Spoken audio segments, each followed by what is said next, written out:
Choose your character. Ugh, ass.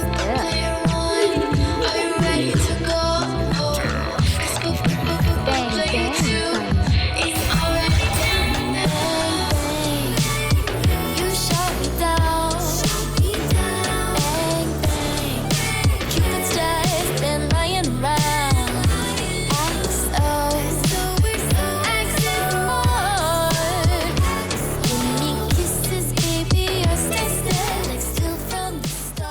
Hey everybody, welcome to American Idol Unaired. I'm your host, Bennett Shear, back with another contestant that you didn't see on season 21 of American Idol, Sunshine Scott. Hello. How's it going? It's going good. Thank you so much for having me. Oh, thank you so much for coming. Now, slight correction. I know we kind of saw a little snippet of you on the show. Is that correct? Yeah. I'm the American Idol fairy. Yes, but we didn't kind of get the full story. We didn't really see your performance and get to know you, so this is kind of a chance for that. Yeah. I'm so happy. I would love to share. Awesome. Well, tell me a little bit about yourself. Even before we get into Idol, I'd love to kind of hear a little bit about your background and who you are, how you got into music. Cool. Let's see. Oh gosh.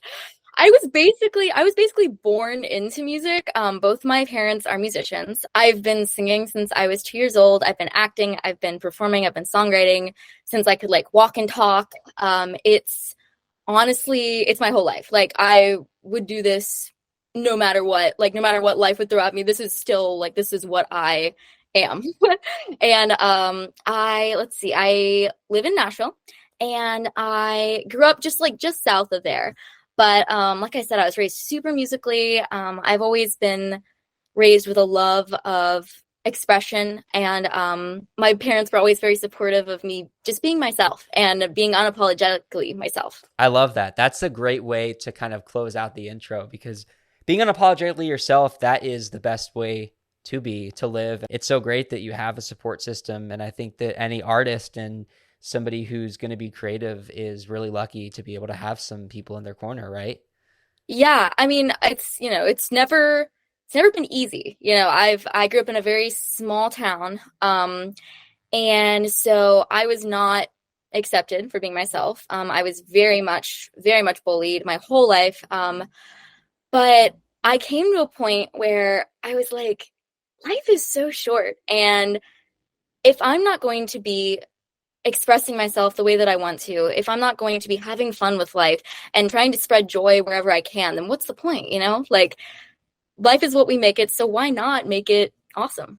I think a lot of times, honestly, the best, coolest, most fun, most talented people, unfortunately, let's be real, like they get bullied a lot. Like it's kind of something that happens, and Yeah. people who choose to be mean and vicious, and it's like they're insecure about something because they don't have that awesomeness and that, cool stuff going on that you do. Well, Like it, people are afraid of what they don't understand. People are afraid of what they don't know. And, if they see something that's different, then they get defensive a lot of times. And like, I mean, that's just the way it is. And I think I've learned to accept that and just let it roll off me now. Like I said, not always been that way. I used to take it so personally, be like, why? I'm nice to you. I don't understand. Like, I just want to make you smile. I just want to make you happy. But like, you're being so mean. Like, but I've come to a point where my main mission as an artist is to let people know that they can be loved and they can be accepted for being themselves, and that anybody that tells them that they're not good enough or that they're too this, too that they're too much, like that those people who are telling them that are just wrong, because you can be yourself and you can enjoy what you do, and that's it. Like, just be yourself, enjoy what you do, and don't let the naysayers get to you. oh my gosh, I'm in such a good mood from talking to you because this is so inspirational. It really is. It's taken a long time for me to get to this mindset in my life, but like, it's truly like, it's very freeing once you just let go of all of that and just understand that you are enough and that you're wonderful, and we're all just doing our best out here. Yeah, we are. That's important to remember, right? Next time that you want to bully someone or judge somebody, we're all doing our best, just like you're doing your best. We all have good days and bad. So the next time that you want to be not nice to somebody, remember you have bad days too, and you wouldn't like it if somebody walked up to you and judged you, right? Yes, and we all come from different places. I don't know what that person was going through that day. So if someone's mean to me just offhandedly, I'm like, okay, you obviously got something going on. So I'm just going to do my thing over here. Yeah. I love it. So let's talk about how you got onto American Idol. Were you Yeah. approached? I didn't even know that they were auditioning. So actually, like, a producer reached out to me and was Yeah. like, "Hey, American Idol would love to like have you film an audition for us." And I was like, "Whoa!" Like I was like freaking out. Um, so I taped a little audition video, and I went ahead and just wore like what I wear on stage, which is a lot of times like a fairy costume because I'm a DIY artist. I'm unsigned. I do literally everything myself. I made this shirt that I'm wearing, like this little corset shirt. I made it out of a pillow. This was a pillow. Um, Wow. and so, because like I also have no money. Like I spend all my money on music if I spend any money at all. So I just like I try to be crafty and thrifty with what I can. So a DIY artist, and I wore an outfit that I had made myself for the little audition video and stuff. And they were like, "We love it. We love you. We love the wings that you made. We love your outfit that you made. Like we want you to come and sing this song." And because I auditioned with several songs, I auditioned with an original song. I originally went with "Call Me" by Blondie, and then also "Barracuda" by Heart, which is like I normally sing it with like a whole band on stage, but like I was like I'll just sing it with a track if you guys want, so I did. But yeah, so I got the okay, and they were like, you're gonna come to New Orleans. We're gonna fly you out, and you're gonna be like auditioning for the judges," which was super duper inspirational and exciting to me because I was like, that was one of the first times I was validated as my artist self for being as eccentric and as, I don't know, outgoing, I guess, as I am. But it was very, very wonderful to be accepted for that. So that was super exciting. Had you ever thought of doing any of these competition shows before somebody approached you in the Yeah, past? actually, when I was little, I was almost on American Idol. Oh. I or not, sorry, not American Idol, America's Got Talent. I was almost on America's Got Talent. I got through like the preliminary producer auditions. I was like 8 years old. I sang a song from Annie, and they really liked it. But I ended up not getting to the TV round. But like, I was a child actor and a child like performer. Like, so that's just I was used to that kind of lifestyle and stuff. But sadly, I didn't get to do it. But they did announce it over the school intercom speakers when I was in, I think, however old I was when I was 8 years old. They were like, "Sunshine Scott got through the first round of America's Got Talent." And I was like, "Ah! First of all, Mom, why did you embarrass me like this?" And also, ah, like it was crazy, but Okay, I want to hear about this acting stuff. Let's deviate a little bit. I was in like a Stratus boat commercial and like I was in like I did a bunch of auditions for Disney for like commercials like Duncan Hines. Even like I had this one audition I remember sending them. They were like, I got to eat a bunch of cookies because they were like, Oh. "You're gonna eat a cookie and take a bite and say, that's a good cookie." And I was like, "Okay." And, like, so I did that. But I did a lot of musical theater. I was Annie as my very first musical theater performance ever when I was 8 years old too. So that was my big debut at 8 years old, just getting to do that. And from there, I just have done my whole life. I've done stage acting, I've done musicals, I've done just, my own personal songwriting music that I've performed. I perform very dramatically and like with acting in it. So I like to write songs that kind of go into that fantasy genre and go into that very eccentric realm. But now I actually do a lot of voice acting. So I'm in a children's TV show right now that's like it's getting started up. We're gonna start recording for it in a couple of months, I'm pretty sure. But that's gonna be super fun. And I want to get way more into more film, just more film in general. I've been doing so much directing and producing with music videos and also acting in music videos. But like I don't know, film is so exciting to me and I want to write short films for my music. So mixing the music videos with the short films. I think my other favorite thing is writing my music videos, directing them, producing them. My last music video, I literally painted the props. I made all of the costumes. I casted everyone. I painted a Lazy Susan. You know, Lazy Susan's the Yeah. spinning like table things. I painted one green, and I had my mom wear a green screen suit and spin like me and my actors like on it so that we could look like video game characters with a green Oh screen. my gosh, so like a life-size Lazy Susan. Yeah, it was like this big. I painted it with spray paint and stuff. But that's just it brings me so much joy to like express myself through acting and through I took 6 months of it's called Burr Art, and it's a armored combat like sword fighting. I took it for 6 months on an all women's team in Nashville in order to be able to, first of all, it was well, because it was fun, and a wonderful community, but second, so that I could do a fight scene in my music video that like was like accurate and stuff. I even had some of the members in the music video doing like a real sparring match that I directed for it. That is so cool. I love the commitment. I mean, Oh, I I commit too much to everything I do. I don't know why. I'm just well, I do know why. It's because my parents and they raised me. But have you ever taken any other lessons or like spent a lot of time learning a specific skill for one of your projects? yeah. Actually, I learned Photoshop, and I learned video editing software in order to make I design photo shoots, and I like make the costumes for the photo shoots for the music. It all goes together, but it's a lot, but it all goes together. But I learned Photoshop because I wanted to be able to make my graphics as specific as they are in my head. So my like latest, I have a single coming out on May 19th, and I entirely like it's all Photoshop, like Y2K style. So I did a photo shoot where there was like 1,000 photos from it. I still have so many to go through, but I went through, I erased all the backgrounds to everything. I like adjusted them. I like learned graphic design. I like had to learn how to export things correctly. I had to learn how to, all of the stuff within there. I had to learn for that, which I've been learning the past couple of years, but this one was like, it was extra fun because it's very Photoshoppy, like not subtle. Like it's like everything is like in your face. I also learned how to produce my own music, because I was annoyed that I couldn't make the sounds in my head come out as accurately as I wanted to with like producers in general. So I was just like, man, I'm just gonna learn to produce. I learn to produce. So I have a song out right now, and now that I totally produced myself, that's the first one that I ever produced, called Bang Bang EXO. That's also the one with the music video with the sword fighting. But I learned that. And then, oh gosh, I guess as far as like weird things go, I'm learning aerial arts right now, because I also want to learn fire spinning. But I'm learning aerial arts, like Lyra, the hoop thing that looks like a lollipop or it hangs from the ceiling.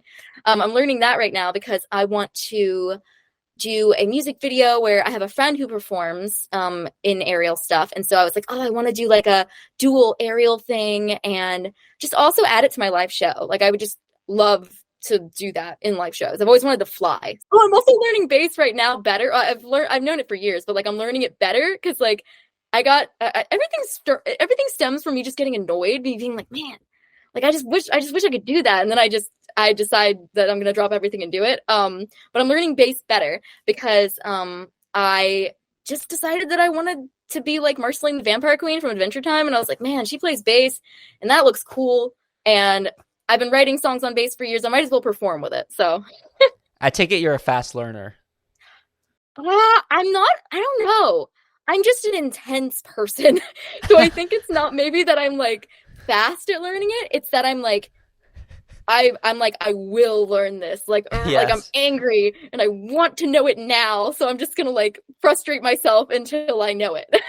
It's funny because as we're talking about all of these like very specific and surprising skills and things that you can do, American Idol, it's sort of like it's a little more simple. You just not simple, but you go out and you walk in a room and you stand on a stage and you sing. So it's almost like, Yeah. I mean, but then again, I think a lot of contestants do sort of walk into it thinking like, oh, I mean, I wasn't prepared for this and that. So I bet Yeah. that there's a lot you weren't expecting when you go on that Oh, show. there was. Yeah. Like there was a lot. Like I wasn't expecting, well, I was expecting certain things. Like behind the scenes things I was expecting like hurry up and wait. That's just the lifestyle of performing.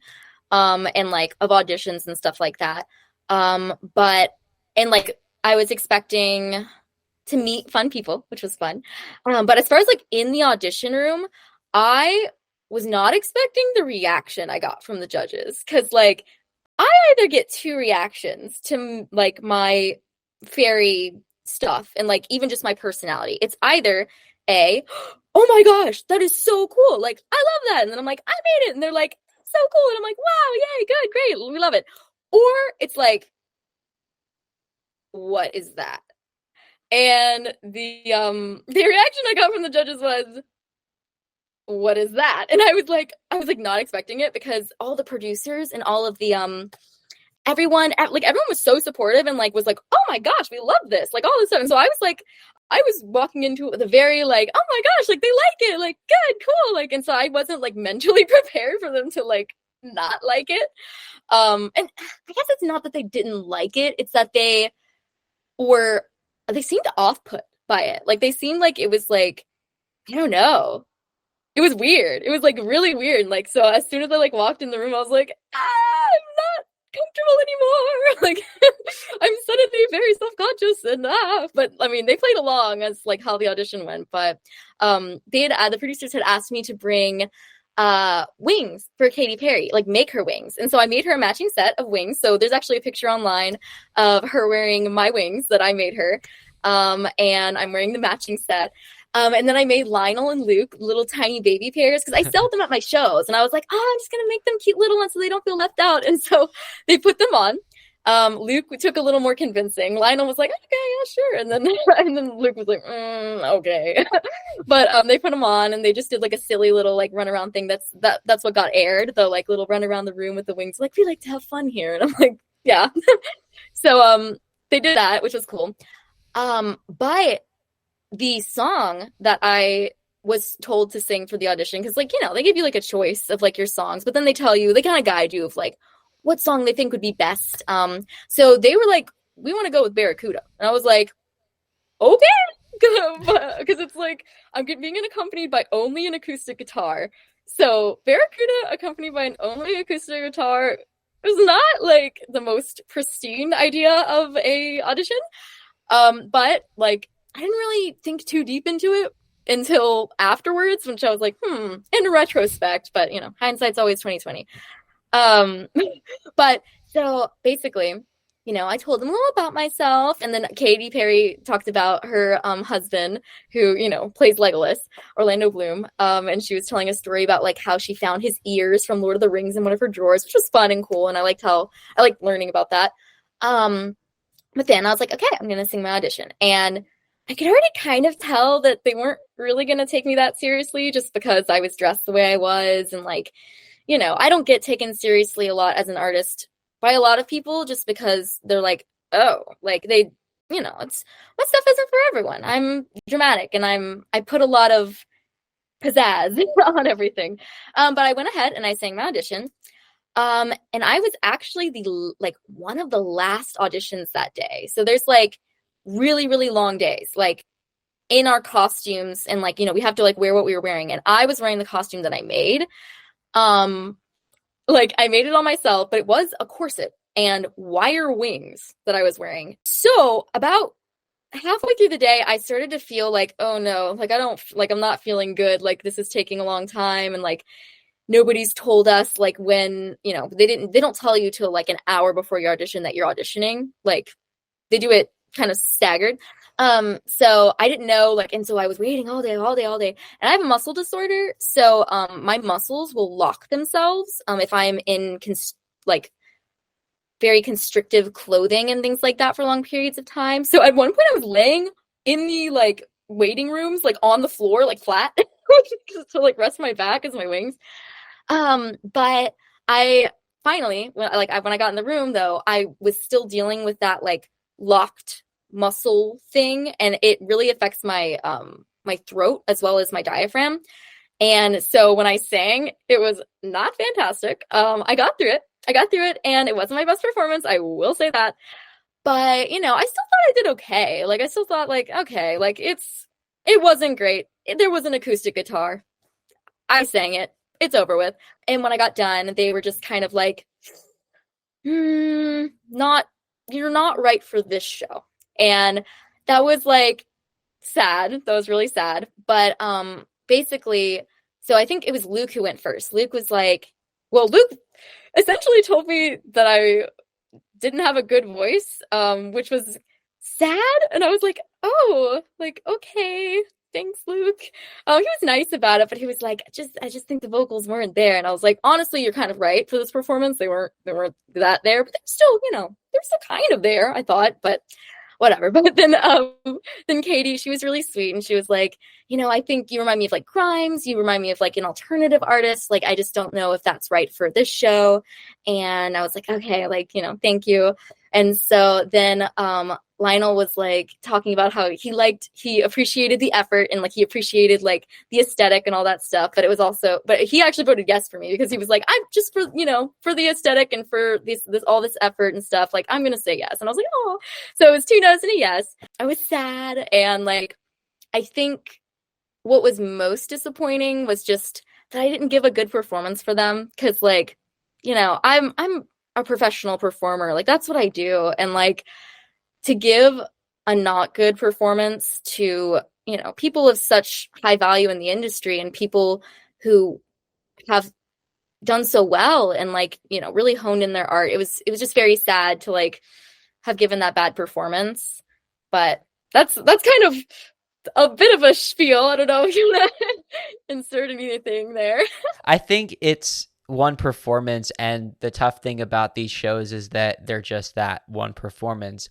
They live on, and especially with the internet now, of course your performance didn't air, but a lot of times we sort of place a lot of emphasis on, well, how did this one audition go, and we let that define a contestant.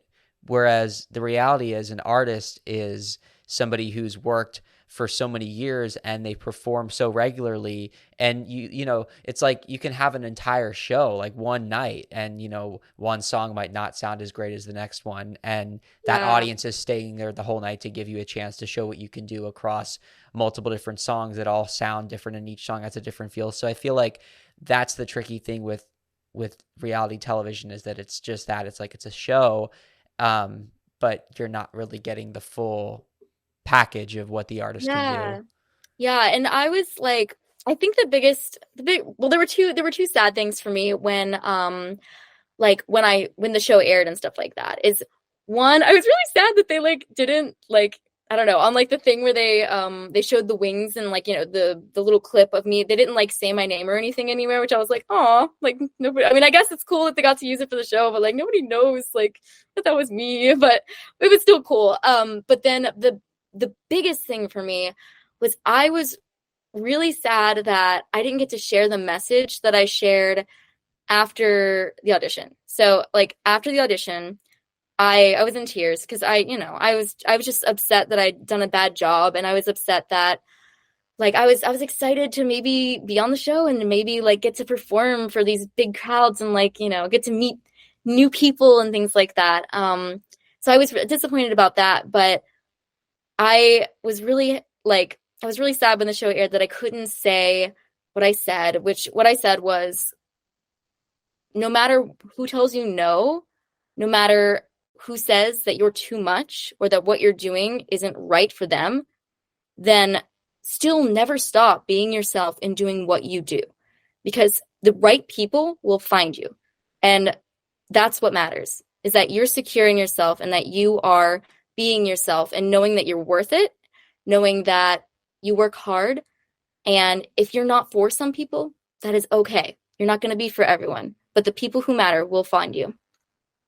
And, that was like, I was so sad I couldn't share that, because I said that before the audition. And then I was still even in my discouraged state, even like in tears, I was still like, no, the message is still the same. Like, they were like, do you have anything to say? I was like, I'm going to say the same thing I said going in. Like, you don't have to change yourself for other people. As long as you're happy and you're not hurting anyone, as long as you're doing what you love, that's it. That's all that matters. Don't change. Don't let people dull you to fit into their box.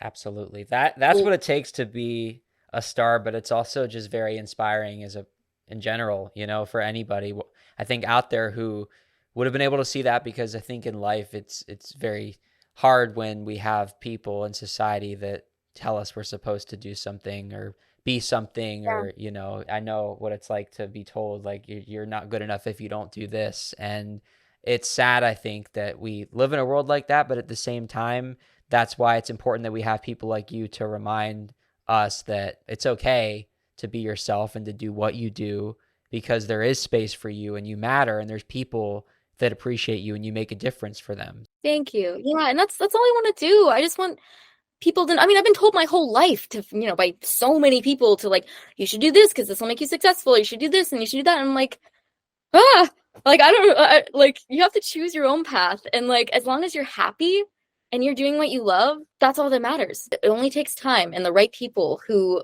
are truly like with your soul will come to you. If I had somebody when I was 13 and I was trying to figure out who I was and what I really wanted, like if I had somebody who was saying the things that I get to say now, like I feel like I would have been so much further along in my journey of self-acceptance and discovery than I even am now. Like I just want to I want to be that person for that kid out there who doesn't know what to do and feels maybe rejected or feels alone, and I want them to know that they're not alone and that things will work out for them. I feel like this must be kind of the overarching theme of your music and all the projects that you take on, right? Is like this sort of brand of inspiring people to be themselves, and everything you do, I imagine, carries this message.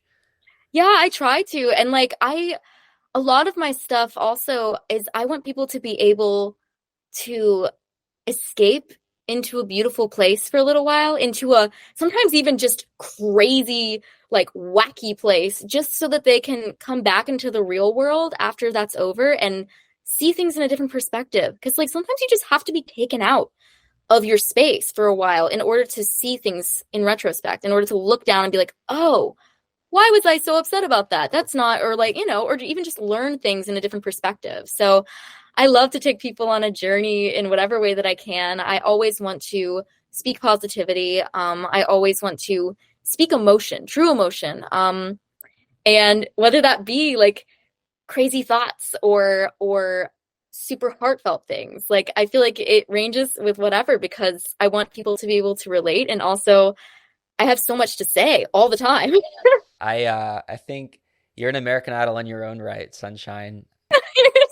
You're so kind. Thank you. You're not gonna make me cry. You're not gonna do it. I'm a crybaby. I'm curious about other people that you met at the show, because I know that that's always a fun part of the experience, right? Yeah. Yeah, actually, so it's really funny. John Wainfield, he's from Nashville as well. I think he got aired and stuff, but I met at the airport. And we were racing to our flight together. I have a video, like, he was to vlog, like, the stuff. And so John and I are literally, like, running through the airport trying to catch the tram because our flight was 45 minutes late. And we were, like our first flight, we had to connect flights. So we were, like, ah! And, like, I was like, are you? And he was like, are you? And I was like, yeah. And so we were all, like, running together to get to the funny thing, which was crazy. So I got to meet him a bit. And then, Cam Amon, he actually was, I beat him in poker in one of the, we were playing poker with guitar picks in the, like, one of the waiting rooms. And it's actually really funny. I don't know why I thought this, but when I first, like, I get feelings about people sometimes. Like, I'll be like, there's something about you that's like, I don't know. I'm feeling like some big things are in store. Like, I don't know. And I had just met him, but I was playing poker with him. And like, I got that feeling when I was like playing that with him. And then come to find out, he got the platinum ticket in New Orleans. And I was like, and that was afterwards, of course, because this was like the first day. But that was he is so kind. Like, he's one of the most like sweet, genuine people. I had a pickup audition in Nashville after New Orleans because Ryan Seacrest was sick when I was in New Orleans. And so they were like, oh, we want to get like your Ryan Seacrest stuff in case if we air it and stuff. And so I was like, okay. So, but I saw him again there, and that's when he showed me his ticket. And like, I have a literal picture of him sitting there in like the behind the scenes, like with it. And I was like, ah! So he was super sweet. And I love getting to talk to him. And then the other one is Sarah Beth. She's the redhead with the curly hair. She's so sweet. Like, literally, I met her and I was like, I wanted to get a picture in front of the sign, the American Idol sign. And I was like, yeah, I can take a picture of you too. Cause like, I was trying to get a selfie and she was like, let me take a picture for you. And I was like, oh, really? And she was like, yeah. And I was like, oh, thank you. Like, okay, yeah. And then, so she took the picture for me and I was like, I'll get one of you. And she was like, oh, no. I'm just here. And I'm like, what? I was like, I'll take it. Or she's like, oh no, no. And I was like, oh, okay. Because like she was like, I'm not like a content creator or anything like you. And I was like, what do you mean? Of course you can be a content creator. But anyway, but she's like the kindest, like so sweet. We sat and talked for like, because we were in the waiting room for hours and hours, because it was just the first day. It's like they call it day zero, and that's the day that you're like getting through like interviews and little like just show video things.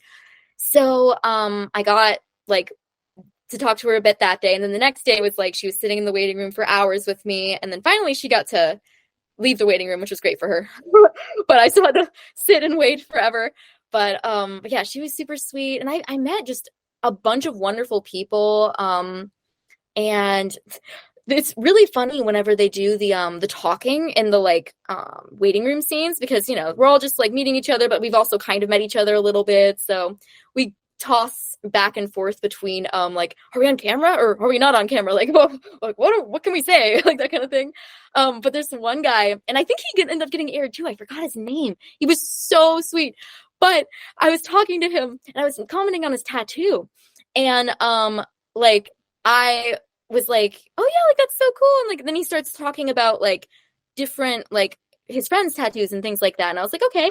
And he didn't see that there was a camera, like like the boom mics just come to you a little bit, and like you don't notice it, like they like sneak over. And he was like, he started talking about his friend's like butt tattoo. And he didn't use those words, but he started talking about it, and like I was like, like, and I'm dressed in my fairy outfit, so there's just this dude talking about like butt tattoos to me, and like there's like a camera right there, and I'm like, yep, yep, I guess it's your own little secret to have. And like and so that was hilarious. I wish I remembered his name. If I saw a picture of him, I would exactly know who he is. But yeah, wonderful people, had so much fun. Especially just like there was one person from Australia. His name was Connor, and he was super sweet. And yeah, I got to meet so many wonderful folks that I'm still talk to all the time. I had struggled that year with just feeling very isolated and alone, and just not letting myself.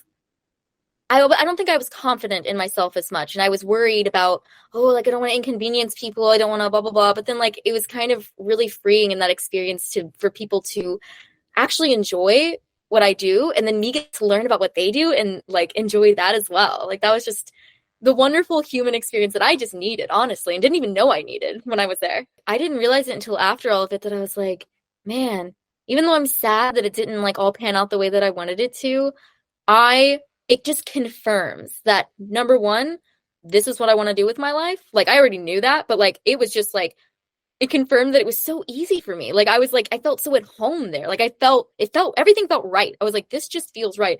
But like it confirmed that, and then also just confirmed that like these are the people that I love to be around. Like these are just like, this is the kind of community I want. These are the kind of folks I love. I loved all of the PAs, the production assistants. I love them because I work on, I do my own music videos. So I work on sets all the time, and like I help people with other music videos. I love to direct that. And I was even showing some of the directors and like the PAs, like my music video, being like, look, if you guys need a director, if you want any art direction, I can make the costume. Like just showing people, because like I was like, I love like that. Like you like they were doing what I want to do. Like I want to be a part of a PA crew on a show and like help do that. Like it was just like it just felt right, which was so freeing and exciting. Yeah, I want to do the same thing. It sounds like a dream that you got to be on that set. I mean, as an artist, but you're so versatile, music and like television and film. Like you could do so many different things. Thank you. I want to do it all, but it's very overwhelming. Music is first. Music is always first. So Yes. that's what I have to remind myself. I'm like, I want to direct and write and star in my own music videos, and then after that, when I have time for the other ones, that's when I do them. Which I've made a good schedule where I'm like, okay, this week is my stuff. Next week is this shoot I'm helping with. Next week is that, But it's all a balance, which I struggle with balance sometimes because I like everything all at once. I meant to ask, and I kind of tried to make a connection here because this is a guy who's very busy. But did you meet Ryan Seacrest? Because you mentioned something about him. I did. And it was so funny because I was wearing 10-inch platforms, and he is not super Short. tall. And like I'm not super tall either. I'm 5'3" on a good day. But like I was wearing I was wearing 10-inch platform boots for this costume. And like so I was like, like talking to him. But he was super nice. I loved him. He was great. I think it was just jarring for me because I was just like in this getup, like in this whole costume, and then I'm like like looking down, I probably looked huge. Like in the interview, if they were showing like full bodies, I probably just looked like gigantic woman just standing there. That's funny. Realistically, as artists, it's kind of, just getting back to the hustle, the grind. So I'm you've still just been a person. I work 5 days a week, and then I go home. Actually, I don't even go home. I work at a coffee shop, because I'm a musician, and coffee shop musician goes hand in hand. I work, and I work from 6 a.m. to noon, and then I sit in that coffee shop and I produce music until about 4 p.m. And then I go home and I eat dinner and go to bed. And then I do it all again the next day. That's the grind. I want to hear like you. I know you kind of were giving a little bit of that overview just then about what your schedule's like, and you told us earlier about things that you're up to. But as I said, idle happens so quickly, and it's kind of back to reality as soon as you finish filming. And it's been several months. It was even before the new year that you filmed. So what's like an overview of things that you've been up to, or even if you want to kind of talk about right now, like in the moment, what are you most excited about? Oh gosh. I'm most excited about my music video Bang Bang XO is out, and just that makes me so happy that the world gets to see that. I'm very excited about my new single that's coming out on May 19th. And these two tracks are super duper exciting for me because Bang Bang XO was the very first song I ever produced myself. My brother helped teach me, he's an EDM producer, but he helped teach me how to produce it's more like a dream pop song, like an alternative dream pop song. But he taught me how to like do it, and he ended up mixing and mastering it. But this next one, Her Black Guitar, it's a pop punk song. And I did everything, like I engineered all of it myself. I had really wonderful friends who came in. I have a friend, Evan Opitz, who recorded guitar and bass. And I got this amazing drummer named Hans Seegers, and he did the drums. And it's all very it's very raw for like what it is. Like it's produced very rawly, but I got a wonderful mix master engineer for the mix and master, and it sounds so professional. And I'm like, I'm so excited about it because I didn't think, if you had asked me 2 years ago, do you think you could be an engineer? I'd be like, excuse me? Like me? Like I can't even work my phone. Like what? It was so empowering to be like, not only did I write this song on bass, which I didn't think I could be a bass player, but I wrote it and then I engineered all of it, and that I have such wonderful friends who got to be a part of the process. The fact that my friend Evan is on it makes my heart so happy because like I'm creating these things and these worlds and these visions with real people in my life that I get to hang out with. That's the dream. Like I just want to be on tour with my friends like forever. Like that's all I want to do. But that's like the exciting thing about those songs that's coming up. But I mean, literally like right now, my brain is I say my brain is a nightmare all the time because it is. It isn't like I can't keep it in line because I wrote an entirely new EP this past 2 weeks before I've even finished the album I'm working on or the other EP that I'm working on. And not only that, but I also have, this is going to sound crazy, but it's true. It's really true. I could like show you my notes, but I have over 3,000 songs written. And I write at least a song a day, like at least. And like, so to catch up with myself for demoing this stuff is like, not only demoing it, but then producing it out is just wild. Like I've just run myself like dry with that sometimes, but I'm really excited because it's like a whole like new concept for an EP that like, oh, I'm excited to do. I know I can't do it till like next year because I still have to finish this album, this next EP, and then I have a bunch of singles I want to do and a bunch of collabs I want to do. But my main goal is next year to have like all of that out, and then release the other EP that I just wrote in the summertime, and then do a like big tour. Like I don't know anybody, like a big act or anything that needs like an opener, but I'm gonna find one, or maybe they'll find me. I don't know, but I'm just desperate to be on tour, and I love performing live. Well, you have a lot of music to keep you stocked for A lot of time. I tell people all the time, if I never did another photo shoot again, if I never did another video shoot again, if I never wrote another song again, I would still have content for the rest of my life. Like, it's like I have to stop myself. Like, I have some days I'm like, okay, sunshine, like you're gonna like go into paralysis. Like you're gonna like have to stare at a wall for 8 hours because you're like gonna overwhelm yourself with all of the stuff you keep making that's new that you need to finish. And I'm like, you're right, brain. I need to slow down. Yeah, and so you do sleep? I do, but only like 5 hours Yeah. because I go. Sometimes I wake up at like 5 a.m. and I'm just ready. Like I'm just ready to go. Like I'm like I don't know what it is, but I have on several occasions. I need a gym membership so that I can just wake up in the morning and like if I have all that energy, just run for like an hour and then I can like come back and be centered. But I like sometimes will just wake up and be like, all right, today's the day that I'm gonna do everything that I have been putting off for my whole life. and then I'll do it or at least do some of it. But in 2 hours or 2 days, like you never know when the next idea is going to hit where it's like you think you have the best idea of your life today, but then tomorrow like you have an idea that you're even more excited about. So it just yes, and then I get mad at myself because I'm like, I didn't demo this one yesterday, so now I have to do the one I'm not as excited about today because I didn't do it. But I have this new idea that I need to get down.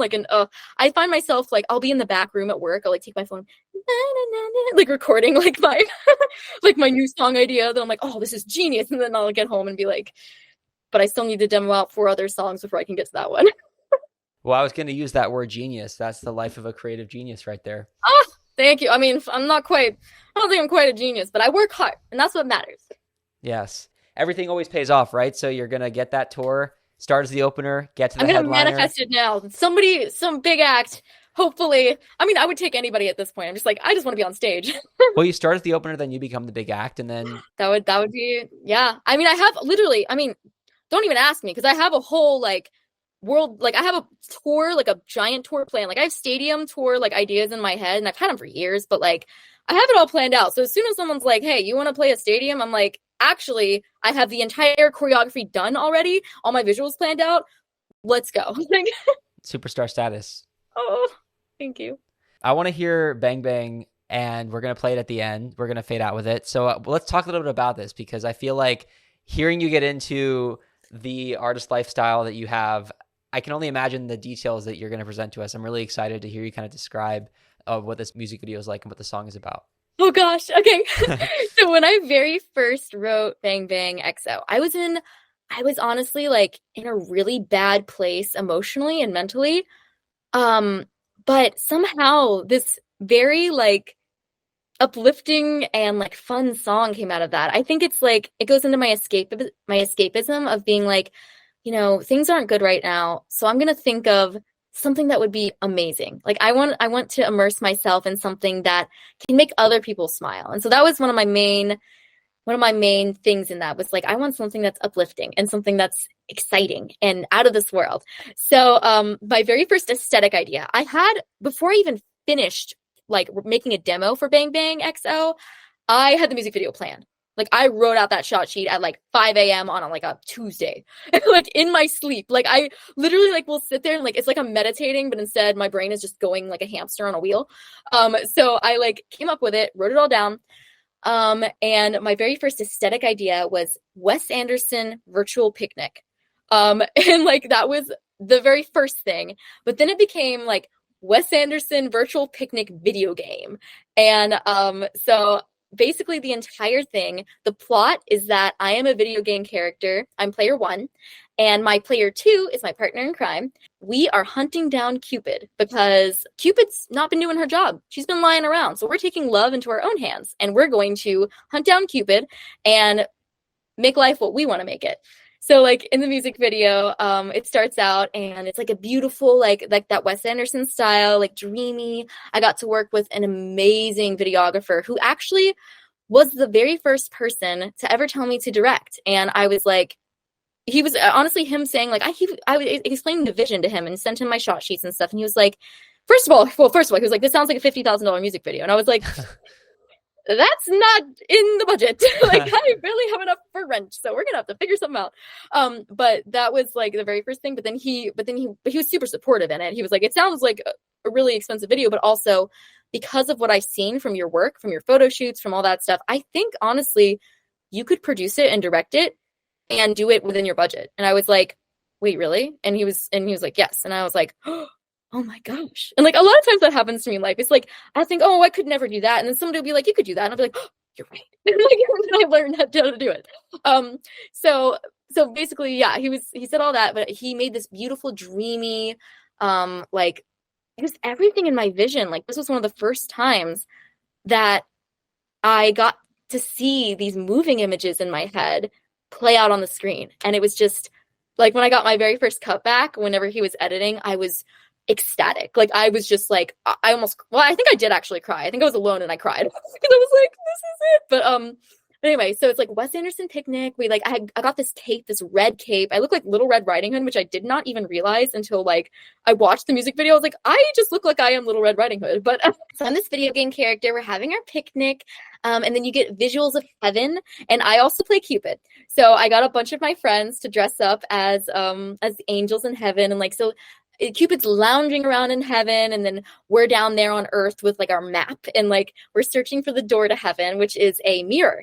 And that's kind of a theme that I have in a bunch of my music videos coming up. That's like, it's the escape. It's these other worlds that you're entering into, and you go in through the mirror. So this one was the mirror and going to heaven. And I wanted to have myself going through the mirror like supernaturally, like I'm going through a portal. And so Luke did that amazingly. So there's like a bunch of like supernatural looking stuff. Also, I have fire performer friends, which is awesome. Wow. So I got to literally hold a fire sword and like hold it around in a studio. I almost caught the lights on fire, so I had to get on my knees at one point and be like, because like it's fires, they did that stuff in Fuel, and like they're of course trained and like safety, like they work hard. But like I had my friend with her name is Molly. Her stage name is Fire Nymph, but she has a axe that's flaming. And so she came and she just busted out this like fire dance, like with this axe. I only even used like one of the shots from that in the music video. I'm going to make a whole nother like side video just for that, because it's just so amazing. But there's tons of fantastical visuals in the music video. Everything I painted all the props myself. Our map is a placemat that I got online that I didn't realize was a placemat. And so I had to cut it up and make it look like a map and like draw on it to make like, this is heaven. And like, make it look good for the video.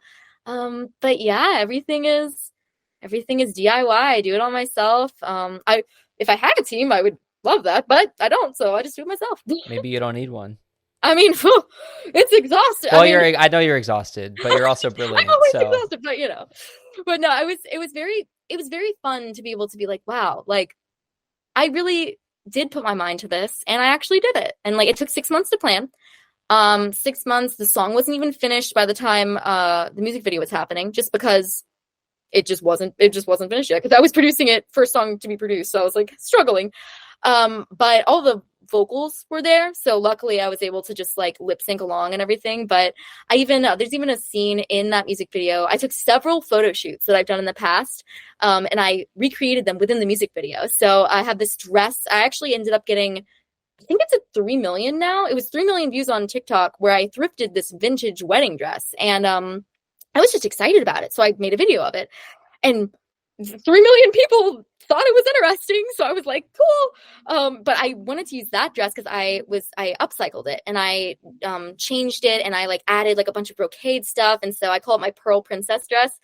So I was playing my guitar in the Pearl Princess dress with these wonderful like little fairy ears and stuff, just for the vibe of it. I don't know. I wanted to recreate all of the visions that I hadn't got a chance to see in moving form in a video form. Well, you know what? You can have as many team members in the world as you could possibly get, but at the end of the day, you have this incredibly unique vision, and I feel like no matter who you're gonna get to help you carry it out, it's all coming back to what you've come up with, and that's amazing, right? Like, I'm just blown away. I mean, how am I supposed to like react to that? Like, one person's coming up with all this cool stuff. It's so neat.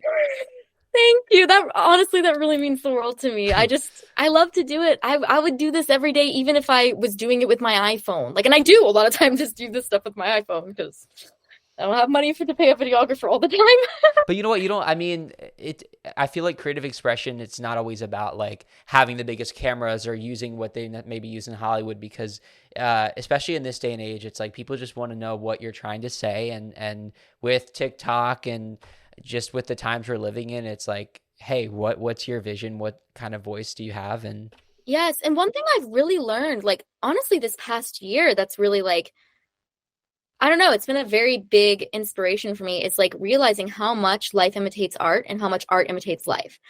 And seeing that like the conditions in which your art is created pay so much into what your art becomes. And so whether that's your mental state, whether that's your resources, whether that's what color you're wearing that day, like I just think that's so cool. And like I'm really trying to embrace that as I go forward with these new projects I'm doing. yes, man. Well, I feel like I could talk to you all day because I just want to like pick your brain with like every single thing. I Oh wonder how my God, long literally anytime, honestly. Like yeah, I wonder how long it would take to ask you about every single song you've written. That would probably take like 24 years. it would. It would. We would have to compartmentalize it into I have like folders on my phone but based on like what mood they are. So like we'd have to go by compartmentalization, you know. Was it like A to Z or mood to Oh, mood? I literally wait, let me look. I actually have some my names on here are funny because I have one that's called trash vibes because like sometimes you just feel like trash and that's okay. But I have one so it's like I have one that's called folksy, one that's called glitch, one that's called sad with a little frowny face. Mhm. I have trash vibes. I have villain era. I have one that's called Artemis. I have albums planned out for the next probably like 5 albums conceptualized already. I'm just taking it day by day to record it and get it out. I don't know if you are looking to get signed, but Oh, I want to. I would love to.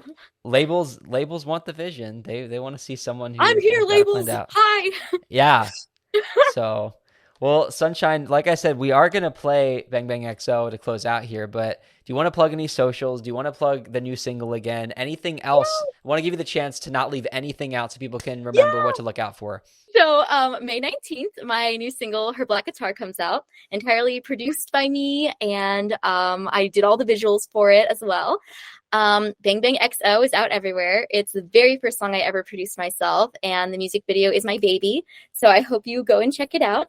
My YouTube is Sunshine Scott, and all of my socials, as well as TikTok, Instagram, it's all OMG Sunny D. I can't thank you enough for your time. Really, it's been a Oh no, blast. literally, thank you so much for having me. Like this is so I think what you're doing is so wonderful too. Like just giving people who weren't aired, you know, a chance to share their experience and like share it's a big experience. And I'm so thankful for this outlet and just thankful that you are so supportive and willing to talk. Oh, of course. Well, like I said, you're an American Idol in your own right. Thank you. If you guys enjoyed this conversation, make sure that you follow us Instagram, TikTok, Idol Unaired Podcast. If you've not already subscribed on YouTube or wherever you are listening, make sure you do that. Tell a friend if you like this episode. Sunshine, thank you so much again. I really appreciate it. Thank you. Lay your head down, Bunny. It could be the most marvelous dream, as long as you're with me. I'll unpack the basket while you unpack the lies. I'll be throwing cherries for you to catch on the other side. I'll unbox the matches while you melt the guy. Point up and out towards the clouds. Ready, set, it's a time to run. Player one, are you ready to go? 'Cause player two is already down. Bang, bang.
much to say.